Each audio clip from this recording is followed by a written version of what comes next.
Good morning, you guys. Okay, sorry for the hot mess. It is early. The sun is just now rising. I promised you guys that I would fit some YouTube videos in. The season of life right now for me is crazy busy with homeschooling 3 kids, and so I'm going to try to fit these videos in whenever, however I can. So this morning I am up extra early, and we're gonna bake some bread. I posted a picture over on Instagram and Facebook the other day of a really simple crusty dinner roll that I served with my beef soup. Instead of stew, I made it a little runnier for soup so that you could soak the bread in the soup. Oh, it was so good.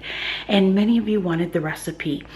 You guys, this is such a simple recipe that if you've never made bread before and you want to learn how to make bread and you don't know where to start in like a loaf pan, everything just seems a little overwhelming, this is going to be the recipe for you. So all of you beginners out there, all of you newbies to bread baking, this is your recipe. So we're gonna do a really simple crusty dinner roll. I'm gonna be serving it tonight with pork tenderloin, which I'm going to roast in my oven with some potatoes and carrots and a little bit of like an au jus, if you will. So that's what we're gonna do. So, all right, I'm gonna spin you around and we're gonna get started. And just a little tip, okay? So I open up my very packed freezer here. This is the yeast that I buy, okay? It's called, I think it's SAF. It could be safe.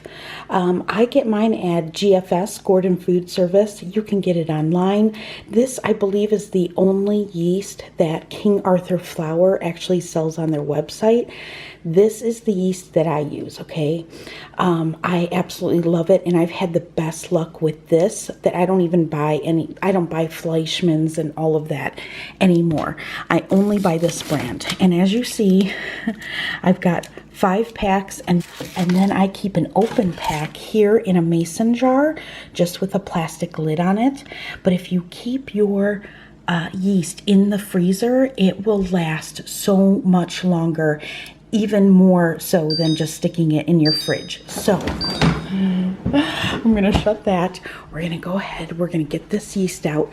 You can use this frozen, okay? You don't have to let this thaw or come to room temperature, anything else. We're gonna open this up, we're gonna dump this right in. We can use this frozen, okay? So these are the ingredients we're gonna be using, okay? So I'm using olive oil, all right? Mine happens to be organic. It doesn't need to be, it's just what I use. 1.5 cups of warm water. We're going to be using 1 tablespoon of the olive oil. We're going to be using just a tablespoon of sugar. We're going to be using a tablespoon of yeast, instant yeast, okay, right out of the freezer. It's still frozen cold. We're going to be using all-purpose flour. I'm not even going to use bread flour for this because I want to show you how easy it is just with a bag of regular all-purpose flour. We're also going to be using some sea salt in this, okay? I will, as we make this, I will put it right here in lettering for you guys of exactly how much we're going to use of each thing, okay? But this is it.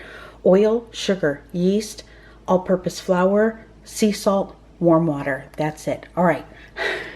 I'm going to set you up on this pot because we're fancy here at the Kneady Homesteader Channel, and we're going to get started. So don't fall on me now. All right.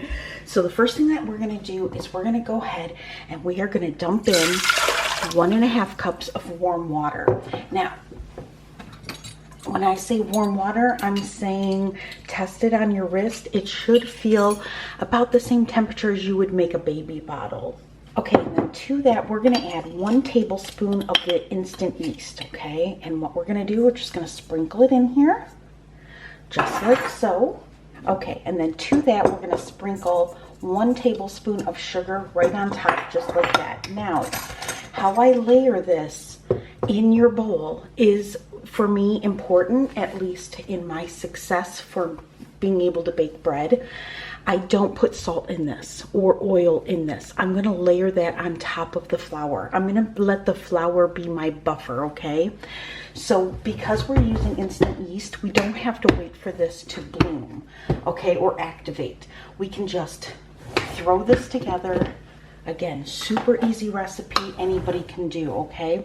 All right, so when I say 1 level cup, what I do is I put my measuring cup in here and loosely pack it, okay? Just scoop it up, and then with the back flat end of a knife, butter knife, that's it. I don't pack it. I just scrape it off the top, okay? That's how I measure. Okay, and with that, we're gonna go ahead and just add 3 cups.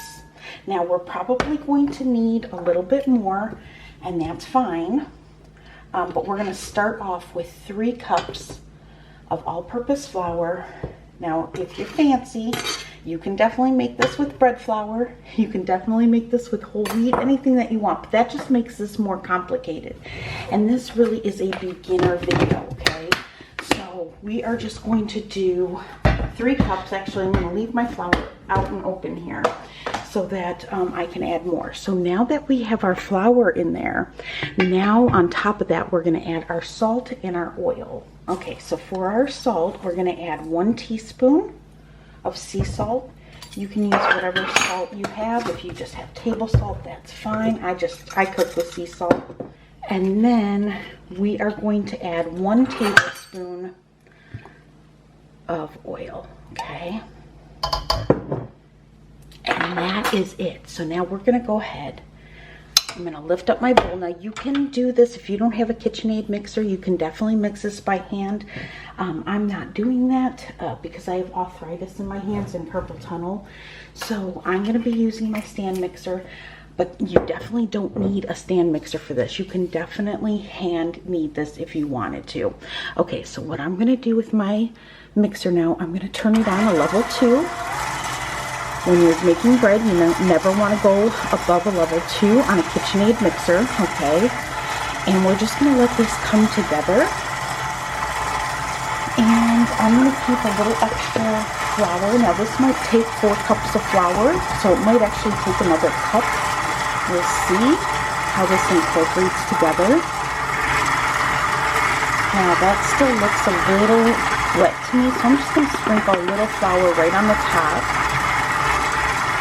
And the amount of flour that you add into your bread is going to vary each and every time you make it.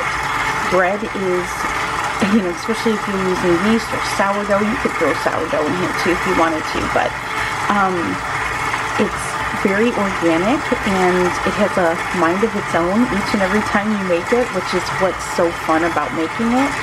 So just watch it. And if you notice that's a little wet, go ahead and add a little more. You'll add about a half a cup to sometimes a whole cup.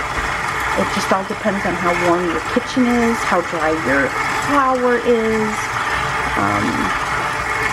how much moisture is in your air. I mean, all of that is a factor when making bread. So I just watch it, and what I want is a nice dough ball. Now that it's in a shape of a ball, I'm going to go ahead and set my timer for 5 minutes. So 5 minutes is up. I'm going to go ahead and drop that down. Of course, you want to make sure your hands are really clean. And I'm also going to use a scraper. You can buy them right at Bed Bath & Beyond.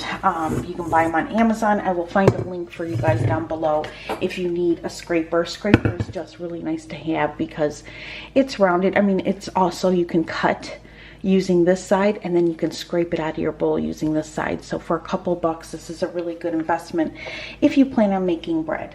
So, all right, so here's our bread dough, okay? And so I just like to knead this into a ball. Now, I am not a bread baking professional, okay? I'm just a mom at home who bakes a lot of bread for her family because it's very economical and it's delicious. So my way is not the right way. It's just the way that I do, and I'm just showing you guys how I do. Okay, so now that I have a nice dough ball, I'm going to take my bowl again, and as you can see, it's pretty clean. It's not super clean. I didn't get too fancy this morning, but it's pretty clean. So we're just going to drizzle No set amount, just a nice drizzle of olive oil. And I'm gonna set my dough ball inside, upside down. Okay, I'm gonna spin it, and then I'm gonna flip it over, okay? I use a flour sack towel.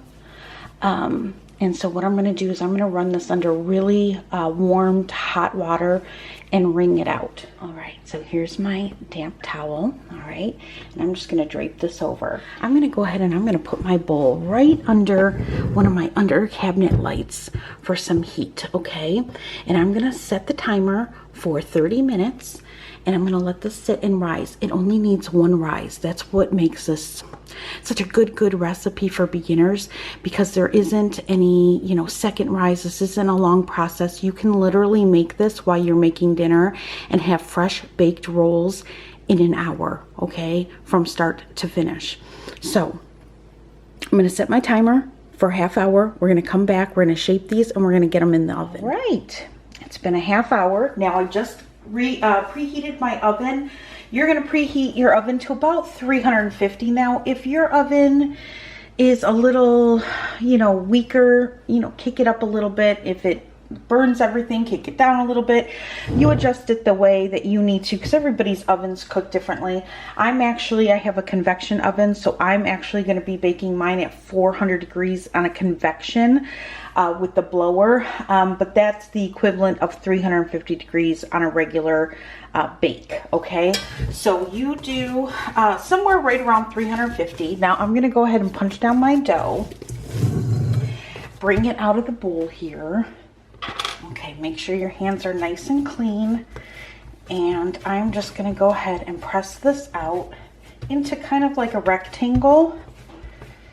Just kind of want to make sure it's kind of even, because we're going to be making rolls. Now, if you want to, you know, be spot on, you can weigh each roll. I just don't do that because, you know, it's just a dinner roll. So what I'm going to do is I'm going to roll this up, all right, into one big giant roll here. I'm going to kind of pinch the seam a little bit together. Okay, hopefully you guys can see all that. All right, and then so from here, depending on how many dinner rolls you want and how big you want them, the last time I made them, I only made 8, but I made them quite large, because you can actually use this for, you know, like, you know, if you're having like barbecued pulled pork or something like that, you can use them as hamburger rolls too. So it doesn't just have to be a dinner roll. You can turn this into a hot dog bun, or like a bun for, like if you were doing like a bratwurst or Italian sausage or something like that. Really easy, versatile recipe. Okay, so what I'm going to do, I'm going to use my dough scraper. I'm going to use the flat edge now, and I'm going to cut this in half. Again, I just eyeball it. It doesn't have to be perfect. And then each side I'm going to cut in half again. Okay. And then from there, I'm going to cut 3 rolls from each piece, okay?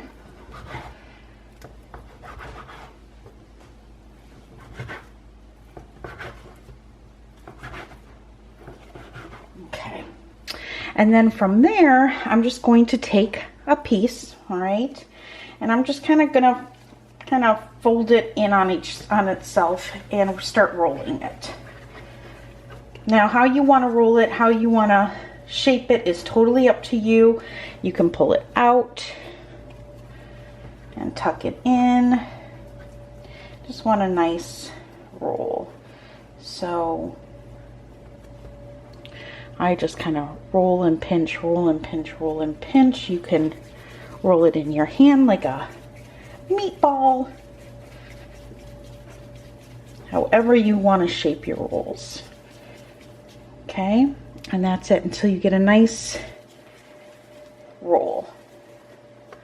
Okay, if you want it nice and smooth, you can kind of just pull it and roll it on the counter. Hopefully my camera's focused enough. So that's it, all right? So I am going to put it over here on a cookie sheet. I have put some parchment down on it. And you don't have to have the parchment if you don't want, but my cookie sheets are pretty used and abused. So I'm just gonna go ahead and lay that on a cookie sheet, and I'm gonna come back to here. I'm gonna finish rolling these up, and then I'm gonna bring you back, and then I'll show you our next step. All right, so now I have all of my rolls on my cookie sheet. I'm just gonna take a little dish, and I'm gonna crack an egg into it, all right? Just like so. Okay, and then I'm just gonna add a little bit of water to it, not much. I'm gonna get out a fork here, and then I'm just gonna give this a little beating. Okay, so you don't have to do this part, but this is what gives it a really nice crust and makes it really pretty. So, now what I'm gonna do, now you can use a lame if you have one, which I do because I make a lot of bread, but if you don't, you can use kitchen shears. So just to be able to show you how easy this is, okay? So at the top, I'm gonna pick up one roll here to show you. We're just gonna take the top, okay? And we're just gonna cut and cut, okay? And that will give you a nice little design on top. You don't have to do this if you don't want to. This is just gonna make it look a little fancier. Okay, so there's my egg wash, and now I'm just going to go ahead and give these rolls a nice egg wash, okay, all the way around. Put some on the inside of those cuts, and this is going to give you a really pretty golden shiny result, and it's going to make it crusty and delicious. Right. There we go. And the parchment paper just makes cleanup a lot easier. These do not have to be perfect. In fact, the less perfect they are, the more rustic they look, okay? So again, at this point, after you add the egg, if you wanted to add sesame seed, poppy seed, garlic, sea salt, pretzel salt, anything like that, you can do that now. We're gonna leave them plain. I'm gonna go ahead and put them in my oven, let them bake up for about 20 minutes, 25 minutes. Just depending, you know, it might be a half hour for you. Just keep an eye on them, and when they look nice and golden brown, and when you tap on them they sound hollow, they are done and you can pull them out. So I will bring you back when I pull these little beauties out of the oven. And here you have it. So I'm just gonna pick one up here and show you. There you have it. Look at that. So the egg wash really does give this really nice, shiny, golden brown, crusty. Can you see that glaze? You don't have to put it, but I like the finishing touch that it gives it. So what I'm going to do now, I'm just going to let these cool for, I don't know, about 5-10 minutes, just so I can cut into one and show you what the inside looks like. So we're just going to go ahead and cut this open. Now it's still warm, but I'm gonna go ahead and finish this video for you guys so I can get it up for you. So if you want to use this as, I mean, you could even cut off the top and then use this as a bread bowl if you wanted, but there you have it. And so it makes the perfect little bread roll. It makes a perfect hamburger roll. It would make a perfect soup bowl if you wanted to use it for a soup bowl and then fill it with, like, you know, cream of potato soup or something like that. It's fantastic. So you can probably still see the steam rise from it, but so good, so basic, so easy. You don't need to know how to bake bread to make this. Perfect for beginners. And I hope you enjoyed this video. I hope this was helpful to some of you who are interested in making bread and you just don't know where to start. Start with a simple dinner roll, bread bowl, and then from there you can start playing with it. All right, guys, with that, I'm going to end this video, and if you have any questions, just leave them down below. I'll try my very best to answer them for you, and I'll be seeing you real soon. All right, bye, guys.